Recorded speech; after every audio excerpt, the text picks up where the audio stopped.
Welcome to Dr. Maitri's Music Therapy channel.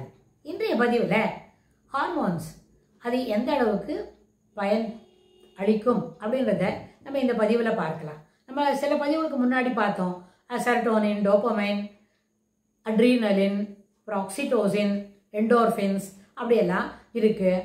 நிறைய hormone அதுபோல் இருக்கிறதெல்லாம் நம்மளுக்கு எப்படியெல்லாம் நம்மளை சிறப்புப்படுத்தும், எந்த மாதிரி வேலை செய்தால் எந்த ஹார்மோன்ஸ் அதிகமாகும் அப்படின்லாம். முதல்ல நோய் எதிர்ப்பு சக்தி அதிகமாகணும். இன்றைய காலகட்டத்தில் இப்போ இருக்கிற ப்ரெசன்ட் டே கிளைமேட்டிக் கண்டிஷனில் என்டோர்ஃபின்ஸ் அதிகமாக இருந்தால் தான் நோய் எதிர்ப்பு சக்தி நம்மளுக்கு இருக்கும்.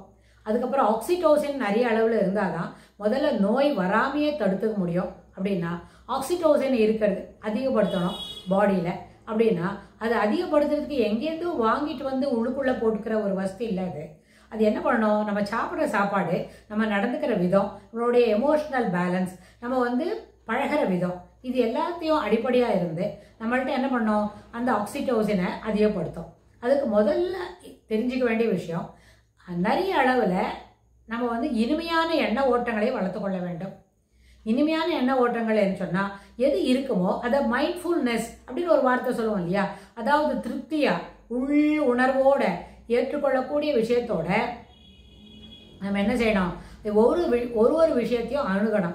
ஒரு விஷயத்தை அணுகிற நல்லபடியாக இப்போ சாப்பிட்றோம், இட் இஸ் ஈவினிங் டிஃபன் எடுத்துக்க போகிறோம், இல்லை மத்தியானம் ஆஃப்டர்நூனில் ஒரு லஞ்ச் எடுக்க போகிறோம் அப்படின்னு சொன்னால், லஞ்ச் எடுக்கும்போது அதில் ஏதும் குறை காணாமல் இது ஒன்று சாப்பிடல அப்படின்றதுக்கு பதில் என்ன வாட் இஸ் இந்த பிளேட்டில் இருக்கோ அதை திருப்தியோடு எடுத்துக்கணும். என்ன கொடுக்குறாங்களோ வீட்டில் நம்ம சின்ன பசங்கன்னு வைங்க, நம்மளுக்கு அம்மா நம்ம தட்டில் சாப்பாடு பரிமாறுறாங்கன்னா அந்த பரிமாறப்படக்கூடிய உணவு திருப்தியாக இருக்குது, நல்லா இருக்குது, போட்டவுடனே சிறப்பாக இருக்குது அப்படின்னு சொல்லி அந்த உணவை நம்ம எடுத்துக்கணும். ரெண்டாவது, அந்த கொடுக்குற உணவில் திருப்தியாக இருக்கிறதுக்கு பதில் அது என்ன இருக்கா, ரொம்ப நல்லா இருக்குது, டேஸ்ட்டாக இருக்கே, சுவையாக இருக்கே அப்படின்னு சொல்லி அதை எடுக்கணும். இது அடுத்ததுக்கப்புறம் அதில் அந்த இனிமையான உணர்வு, அதாவது ஃபுல் மைண்ட்ஃபுல்னஸ்ன்னு அந்த வார்த்தை சொல்கிற மாதிரி எதுக்கு, இதுலேயே போதுமான அளவுக்கு நம்மளுக்கு திருப்தி இருக்குது அப்படின்னா அந்த திருப்தியே நம்மளுக்கு அது உணவில் இருக்கக்கூடிய சக்திகளை சிறப்பாக பிரித்து, அதாவது பாடியில் able to observe the things which more easier அப்படின்னு ஆக்கி தரும். அதை இது பிடிக்கல, அது பிடிக்கல, இது சரியில்லை அப்படின்னு சொன்னால் அந்த நேரத்தில் அதை நம்ம என்ன பண்ண முடியாது, அது பிரித்து அதை அதில் இருக்கிற சத்தெல்லாம் பிரித்து எடுக்கணும், அப்சர்வ் பண்ணிக்கணும் இல்லையா, அதுக்கு கொஞ்சம் கடினமாக இருக்கும். Instead if you take it in the right sense, அதாவது எளிமையாக இருக்குது, இனிமையாக இருக்குது, சுவையாக இருக்குது, அம்மா எனக்கு திருப்தியாக அதெல்லாம் செய்து கொடுத்துருக்காங்க, I am really happy about this food அப்படின்னு சொன்னால் அப்போ அது இனிமையாகவும் எளிமையாகவும் சீரணமாகும். ஜரிமானம் ஆகும்பொழுது அதில் இருக்கிற சத்துக்கள் இயற்கையாகவே நம்ம பாடியில் அதை என்ன பண்ண முடியும், பிரித்து எடுத்துக்க முடியும். அதே மாதிரி என்டார்ஃபின் செக்ரேஷன் அப்படின்னு சொன்னால், என்டார்ஃபின் செக்ரேஷனுக்கு என்ன இருக்கணும், நோய் எதிர்ப்பு சக்தி அதிகமாக இருக்கணும். நோய் எதிர்ப்பு சக்தி அதிகமாக இருக்கணும்னா மேலே மேலே நம்ம செய்யக்கூடிய வேலைகள் நம்மளுக்கு ஒரு திருப்தியை கொடுக்கணும். அடுத்தது என்ன செய்கிறோமோ, அதாவது ஒரு வேலை செய்கிறோம், ஒரு இடத்துல பழகிறோம், ஒரு இடத்துல கோவப்படுறோம், ஒரு இடத்துல சிரிக்கிறோம், இனிமையாக பழகிறோம் அப்படின்னு சொன்னால் இது எல்லாத்துக்கும் வித்தியாசம் இருக்கு இல்லையா.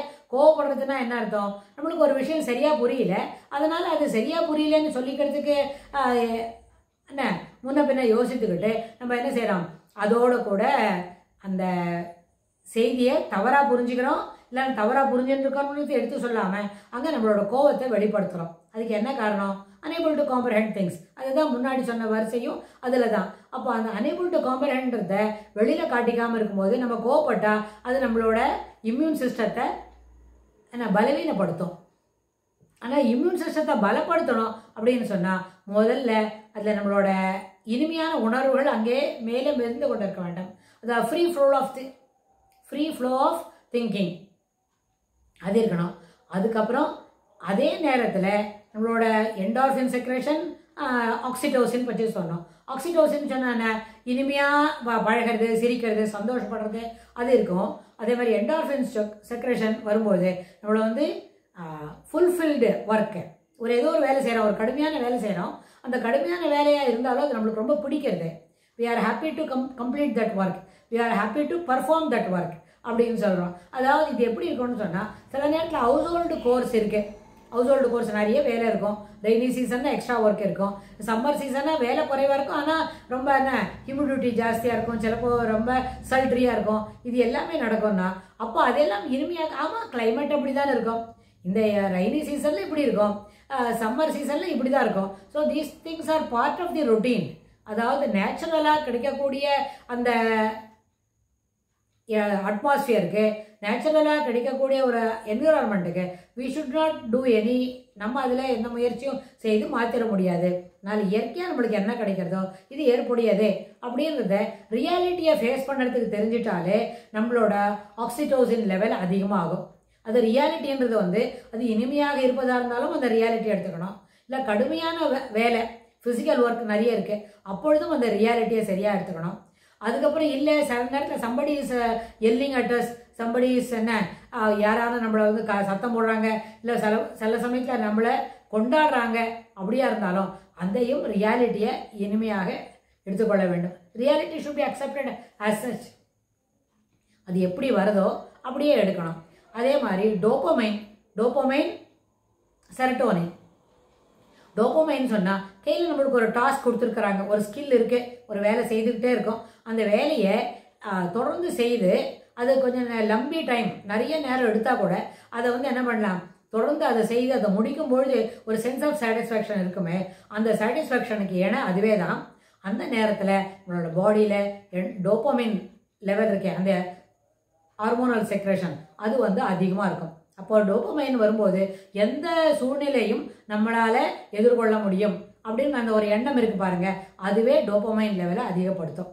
அது வந்து நம்மளைய இப்போ முன்னாடி சொன்னமே நம்மளோட சம்படி இஸ் எல்லிங் அட் அப்படின்னு அந்த மாதிரி இருந்தாலும் அந்த சுச்சுவேஷனை வீக்கெண்ட் என்ன பண்ண முடியும், அதை நம்ம எதிர்கொள்ள முடியும் அப்படின்ற ஒரு மனம் இருந்தால் அதுவே அதை ஏற்படுத்தி தரும், அந்த டோபமைன் லெவலை அதிகப்படுத்தும். அது மாதிரி நம்மளோட உணர்வுகள் சிறப்பாக இருக்க வேண்டும் அப்படின்னு சொன்னால் அங்கே நெகட்டிவ் ஆஸ்பெக்ட்ஸில் இல்லை. நம்ம வந்து இந்த வேலையெல்லாம் நம்ம செய்யணுமா, நம்ம என்ன வேலைக்காரனா அப்படின்னு நினைக்க முடியாது. அந்த ட்ராமாவுக்கு வேலை செய்கிற மாதிரி நடிக்கணும், நிறைய வேலை செய்யணும். So it is part of it. Here also we can apply that term. Life is not rehearsal. It is what we make of it. It is a live event.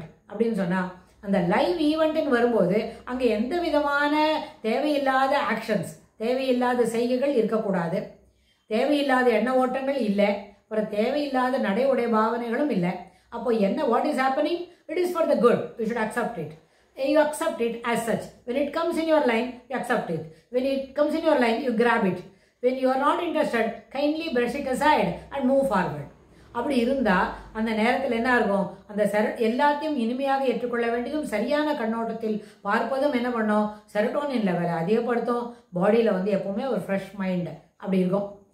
Fresh மைண்டுன்னு சொன்னால் என்ன, இப்போ முடியுமா, இப்போ வேலை முடிஞ்சுட்டா then we are relaxing immediately. இப்போ நம்ம அதிகமாக வேலை செய்யணுமா, yes I am ready to come, I will do my put forth my physical effort to complete this task அப்படின்னு. ஸோ அந்த நேரத்தில் எது எது நம்மளுக்கு எப்போ தேவையோ அதுபோல் அந்த சுச்சுவேஷனுக்கு தகுந்த மாதிரி பழகிக்கணும். ஒரு நேரத்தில் ஏதோ வீட்டில் ஒரு பூஜை நடக்க போகிறது அப்படின்னா before commencing of the puja we should put forth. நிறைய ஆர்கனைசிங் இருக்குது, இதை ஆர்கனைஸ் பண்ணணும், சீர்படுத்தணும், நேரம் வைக்கணும் அப்படின்னு சொன்னதெல்லாம் செய்யணும். பூஜை நடக்கிறது அப்படின்னு சொன்னால் நடக்கும்போது you should participate in the Pooja. இப்போ பூஜா முடிஞ்சிட்டு அப்படின்னு சொன்னால் அகைன் யூ ரீஆர்கனைஸ் திங்ஸ். எந்த சாமான எங்கேருந்து எடுத்தோமோ அந்த இடத்துல ரீஆர்கனைஸ் பண்ணி வைக்கணும். ஸோ இது 3 சேர்ந்தது தான் அந்த பூஜாவுக்கு பார்ட்டிசிபேட் பண்ணுறது. முன்னாடி பண்ணாது விட்டாலும் you are not ready, you are unfit to attend on to the puja. இல்லை பூஜை மட்டும் அட்டெண்ட் பண்ணுறாங்க, கம்ப்ளீட் செக்ஷனுக்கு இருக்கல, there also we are unfit to participate in the puja அப்படின்னு வரும்போது ஆல் தி 3 டுகெதர்.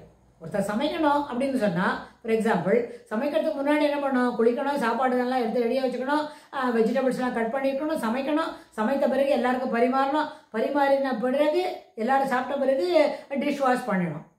இது 3 சேர்ந்தது தான் டுகெதர் ஒர்க்கே தவிர இதுக்கு you can higher somebody to work.